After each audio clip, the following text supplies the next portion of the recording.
I've been building my game. It's got some good visuals, even good visual effects, but no sound. Once I add the sound, it's going to make this feel even better.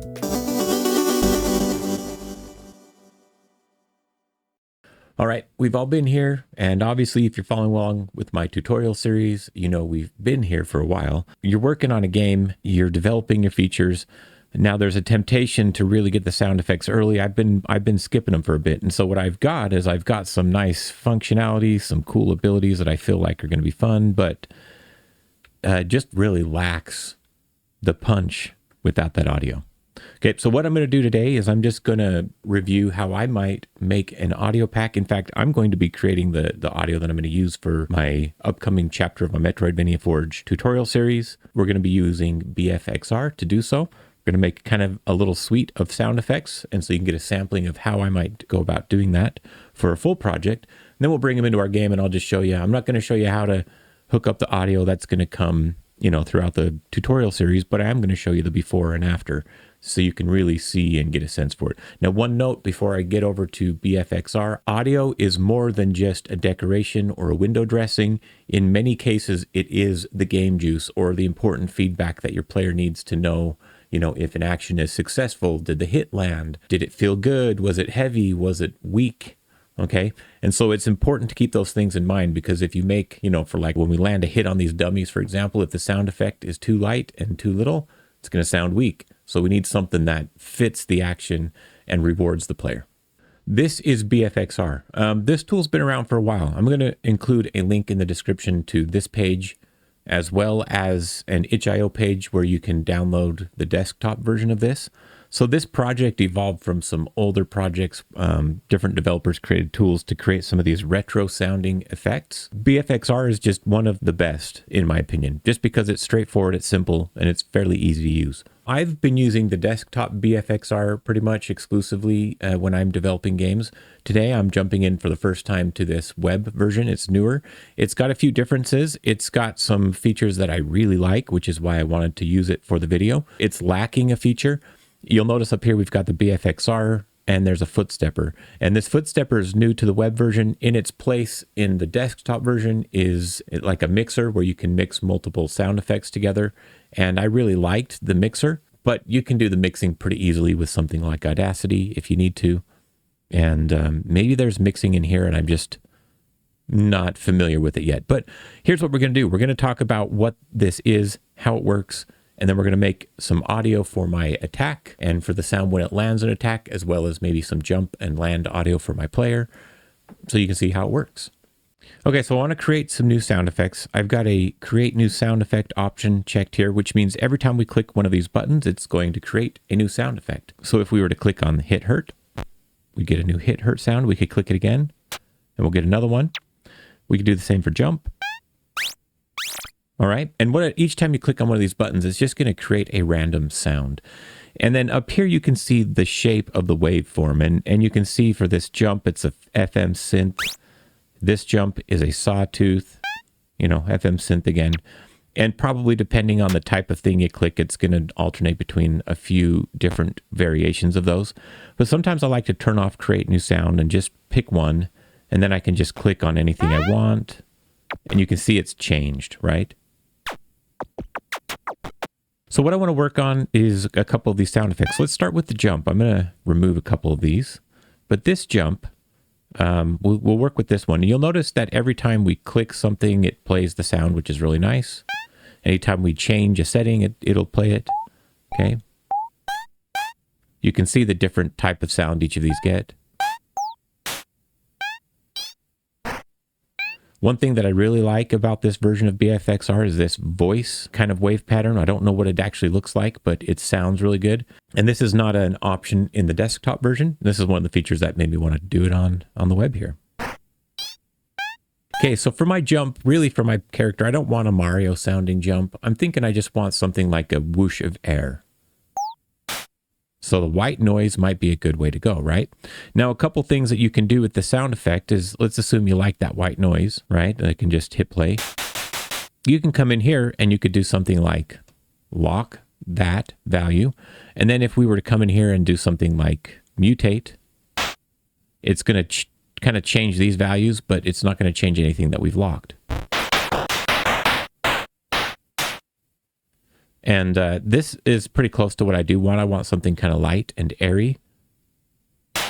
Okay, so the frequency here is how high or low the sound is. So if I turn it down, it's low. And I think I want a high frequency. Frequency slide means the change of the frequency over the duration of the sound. So like if we drag this really low, it'll go pew.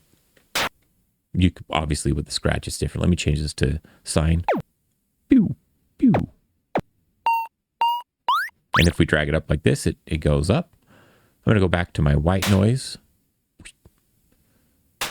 And I think this is a pretty good sound for me for my jump to start with.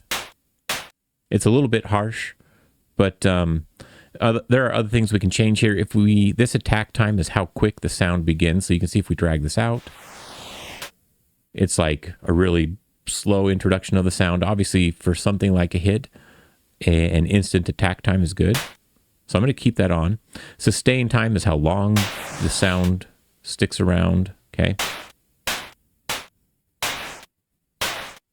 Now, I'm not quite sure what punch is. This is the sustained envelope for more pop, it says. I'm not quite... You can see maybe what it does is it adjusts the strength of that sustain, maybe, or that change over time.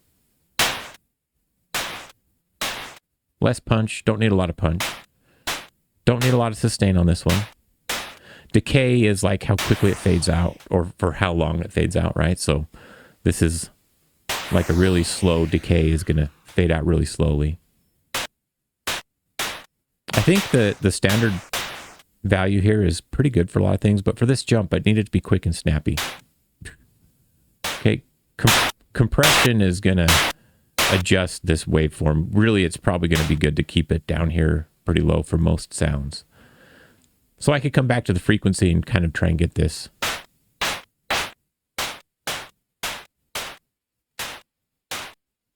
You can tell with the higher frequencies with white noise, it doesn't do much. If I were to switch this to sine wave, you're hearing a lot more, right?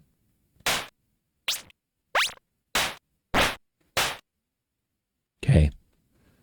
I'm not sure quite where I want that. Now, some other things that we'll deal with in the other hits maybe is vibrato, depth, and speed.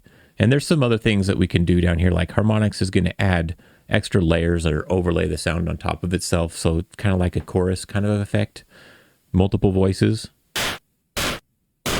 So you can see it's getting some higher and lower pitch sounds in there as I drag the harmonics up. Okay. And these other filters down here, these kind of help control how much high or low frequencies we get. So a low pass filter cut off way down here. Obviously, we're just getting the low stuff. And here you can make it sweep so it changes over time.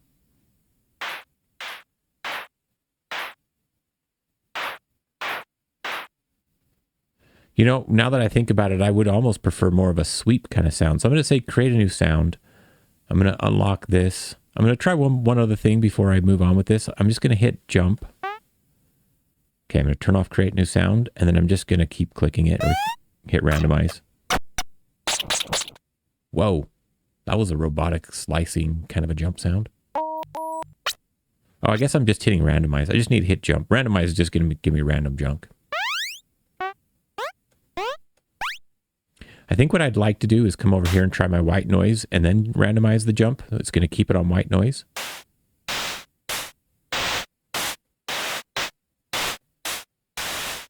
Oh, that last one was actually kind of good. Can I go back? I don't think you can.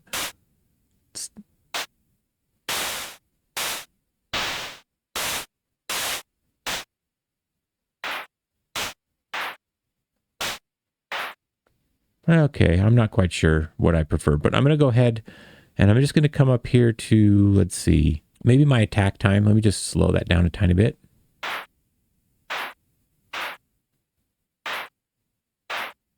Okay.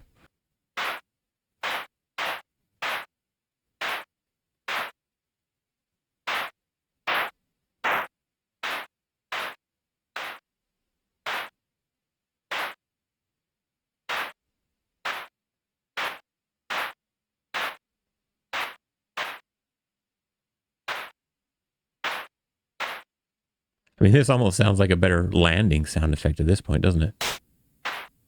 I might keep it as that. I might rename it. Apparently don't hit return. Okay. Once you've got a sound that you're kind of happy with, like I kind of like this one, I'm going to go ahead and export as a WAV file. You can save it as different other file types, you know, so that you could share it with somebody else. You can also copy a link, and what it'll do is it'll take all the parameters of the current sound effect you've got and put it into the URL. You can send it to somebody else, and they can just open this page, and it'll have that same sound effect. All right. I'm going to go ahead and do this. I'm going to do export wave just on the land that I've got selected. You can see it's going to call it land.wave. So I'll go ahead and save it here. I'm going to make it a lowercase l though, I guess, because I prefer that. There we go. So if I look, I've got this land wave file I just downloaded. Let's go ahead and play it back. Cool. So now we can use that in our game, right? We just need to collect a few more wave files, make a few more that we can use for the attack and the hit and things like that. Now I think what I'm going to do for the jump is I'm going to take maybe a combination of sounds. And what I'm going to do is with hit 3 down here, I've used this voice, and I want to give my character kind of a voice, so like a heh, you know. This is not the ideal way to do this, of course, but it's a fun, quick way we can do it. So you can take, I'm going to pick just the standard frequency and assume that's where, you know, the frequency of my character voice is. So I'll call this jump voice maybe. And then if you hit apply sound effects, it creates, that's like the new base state. So if I were to come in here and like randomize this, I should be able to revert it back. There we go, to what it was when I saved it, okay? So what I'm going to do is just kind of mess around with this.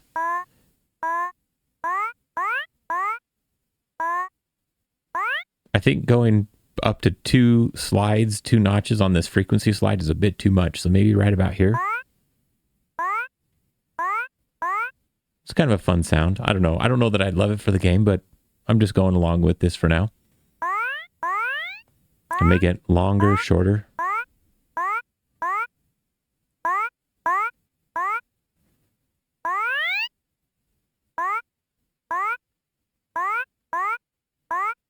Okay. I'm going to adjust the attack on it. Okay. I'm going to go ahead and save that one. Let's see. Jump 1. I've got land. I don't like jump 1. I'm going to take this hit 2 and I'm going to convert this to be my new jump audio. You can see it's on bit noise. I think that's okay. I'm going to go ahead and apply the sound effect here. So what we've got, let's play this again. It's kind of meaty, a little bit too meaty.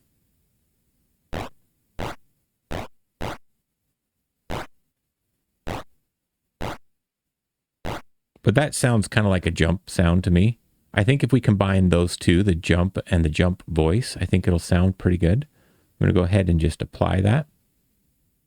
So we'll have that and this together, overlaid on top of each other. We've got a land. Now we do need 2 hit sounds before I'm ready to put this in the game.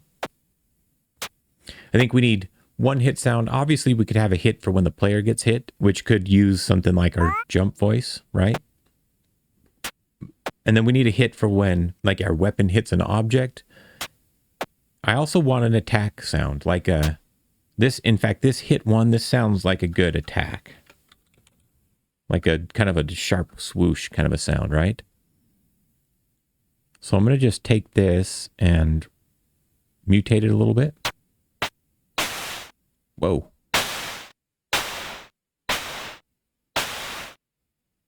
Sustain time is way too long. That's a pretty good attack sound. So like your sword makes that sound when you swing it, right? Good. And then we need one when it hits. Right now I'm going to just make it for hitting these wooden blocks. I think in a game you're going to have multiple hit sound effects, but you kind of want to have some general shared styles so that you don't have to create, you know, like 100, because that's too many. So let's go ahead and just work on this hit now. What do we got? Saw wave. I'm going to go ahead and turn that off. I'm just going to click the hit, actually. Oh, hey, that one's pretty good for hitting some wood. But it's a little soft.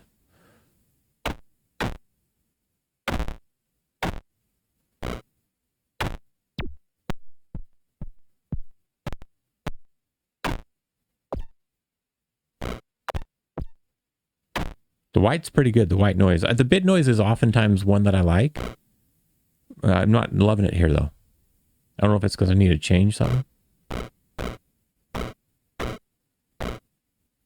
See, the frequency doesn't change that. I don't know how to work with this bit noise one maybe very well. 1-bit white noise used for glitchy and punchy sound effects. So it's very similar to white noise, right? I like them both for different reasons. Ooh, when I drag the frequency up on this white noise one, though, it gives a nice little crisp bite. I'm going to go ahead and save that. And there we go. We've got a set of sound effects. Now, I think ideally I should probably name these to match my naming style convention. So I'm going to use lowercase letters, not a ump, but a jump.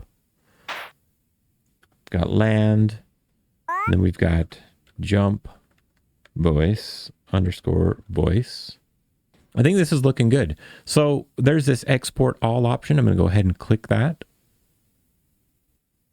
Nice. Generated a zip file. Let me download it. Okay, so I can just download all sounds right here. And it looks like we're done. I can close this. I think it would be worth not only exporting all of the WAV files, but, you know, I wonder if it would be worth doing something else with this. Like you might want to actually save out the Bfxr so that you can load it up later. But let's go ahead and look at that zip file it made. Okay, here's the allsounds.zip. And you can see I've got all of my Bfxr sounds. And then there's even sounds from the footstepper, which I didn't mess with that, but apparently there was one in there. Okay, so that's kind of cool. I'm just going to take these, copy them, and just paste them outside of here real quick. And there we go. I'm going to call that good. I've got the sound effects that I want to bring into my game now. Of course, there's one thing. I want to combine the jump and the jump voice. So to do that, I'm going to use Audacity, which is another free tool that you can use. It's great for editing sound effects, merging sound effects, and doing all sorts of stuff like that. It's got a lot of tools. You can use all sorts of VST plugins and things like that to get other effects if you need to. So I highly recommend it because I often like to take samples and sound effects that I create and mix them to create a more complex and kind of unique sounding audio file. So I don't want just jump and jump voice separate necessarily. I probably want to combine them and always play them back together. You know, I didn't show the footstepper. This is actually pretty cool. I'm going to just show you really quick. Let's not make a new sound each time. You can change the type.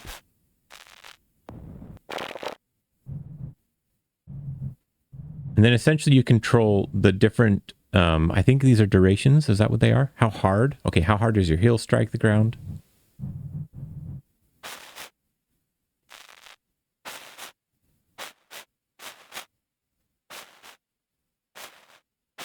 Oh, this is the speed.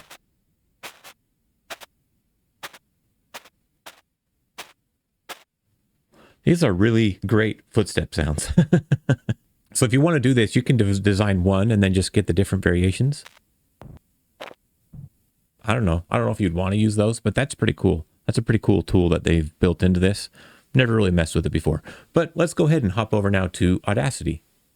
Okay, I've started Audacity. Now, Audacity is going to come across as a really ancient looking tool. It actually has had a little bit of a facelift recently. Up until recent updates, it still looked like it came straight out of the 90s. But it's just a great tool. It's well maintained and it just works. So what I'm going to do is I'm going to bring in the two sound effect files I want to mix. So you could just come in here, like I want to do the jump and the jump voice. So I'll drag them in together and it's going to put them each on a track. And so you can see one sound effect is a little bit longer than the other. The voice is longer than the jump, but now we can hear them together. All right. So what's really nice about Audacity again is that it's so simple. You could come in here if you wanted to just hear the jump. You could come solo that. Hey, that didn't seem to solo. There we go. If I wanted to solo the jump voice. Okay. Alternatively, you can mute one or the other. When there's only two tracks, these are kind of basically the same thing. But obviously, if you had like 10 tracks in here, hitting solo on one would just treat it like everything else was muted. I'm not sure I love this. I kind of want this sound to be a little bit shorter. So I'm going to drag this down here and maybe start it a tiny bit later. Now, in order to make that sound a little bit better too, I need to probably select this and come up here to effect and do a little fade out. Okay, so that'll be a little bit softer. So you can play around with these, and then once you get the sound to your liking, you know, you can maybe adjust one of the volume levels of one of the tracks. And then once you're happy, just come up here to File, Export Audio. And then you're just going to want to browse to where you want to export it. Make sure you give it a file name. And there's some metadata settings in here. And you can see I've got some little projects and some music and things that I work on. So I like to save all the album data. That's mostly unnecessary. But if you want to give yourself your artist name or an author name, then you can do that. And then when you export it, it'll just export a WAV file according to your specification. And then it's ready to put into your game. So now you've got, you know, we've got this combined version of these two sound effects now. And now if you don't want to use Bfxr, but you want to get other audio samples and bring them in here to Audacity and combine them and mix your own, then that's perfectly acceptable as well. I mean, you could even use Audacity with your microphone and just record some sound effects just like this. And in fact, I've done this. I probably will do more of this. Sometimes I come in here, I record my voice, and then I bitcrush it to make it sound like it's on a retro console or something like that. There's a lot of fun things you can do. Now, just a quick tip, if you want to do bit crushing, then there's a couple really good free plugins out there that you can use. And I've been using one lately that's called Krush. It's kind of my favorite. You can find it, Krush spelled with a K. And I'll just demo that real quick as well. Let me go ahead and record. Ding, ding. Okay. I'm going to go ahead and come in here to Effect and Krush. And there's a lot of settings, but you could just pick one, like pick one of these standard bitcrush presets and preview it. That was really crushed. But if you're going to go out there and find other audio, then there's a lot of great sources you can go to. There's free sound. I think it's freesound.org. There's Pixabay. Pixabay's got a lot of free stuff. Just make sure you look at the, you know, license agreements that they've got on there. But there's a lot of places you can go get sound to start with. And then typically if I do go to a source like that or record some audio, I'm going to bring it into Audacity. I'm going to clean it up, or I'm going to change it. I'm going to drop you fade it out, make sure it doesn't have any extra gunk in it, you know, things like that. Okay. So I'm going to go ahead and just fast forward and show you what it's like to have these sounds in the game. Okay, I've brought my audio files over here into Godot, so you can see they're here in this folder. And I can preview them if I want to. Okay, so the next step is going to take some time. I'm going to be doing this throughout my tutorial series. That'll be linked in the description, so you can check that out. Chapter 4 is not out yet. I'm doing this in preparation for it, so it'll be releasing in the very near future. Of course, if you are from the future, then it is already been released. Click on link below. You know, that kind of thing. But let me go ahead and just speed through this. And I do mean speed.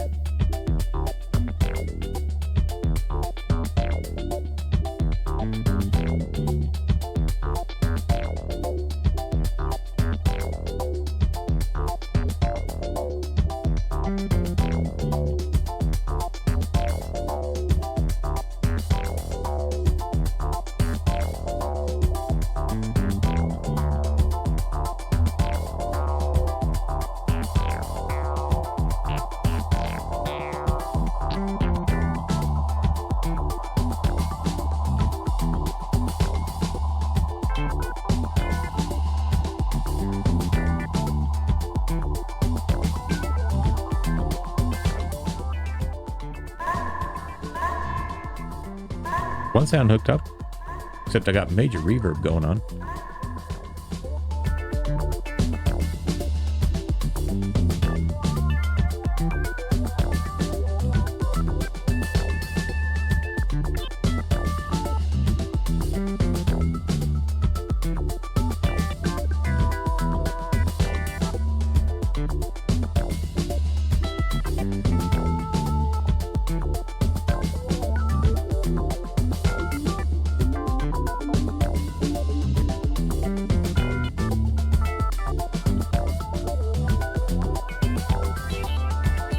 Okay, it is the moment of truth. So let's test out the jump audio.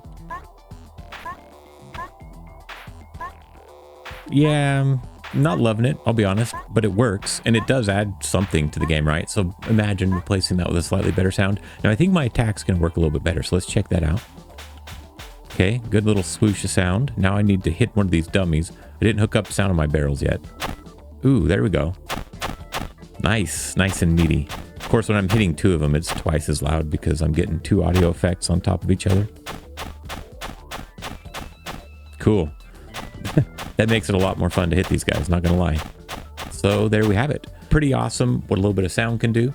So I hope you learned something new, and I hope you enjoy working with Bfxr and some of these other tools. Now, of course, there are other places you can go for audio. You can go to Pixabay or some of these other sites like maybe freesound.org and get things. Just make sure you follow any user agreements, and you probably want to take those and bash them together, create new sound effects that utilize multiple and mix them and match them and do some fun things. So thanks for watching. Keep an eye out for Chapter 4 of the Metroidvania Forge series, where I'm going to be showing how I build these abilities for this game, and we will do more with the sound effects in that chapter as well. If you're new to the channel, then subscribe so you can see when those videos start to drop, and as always, we'll see you next time.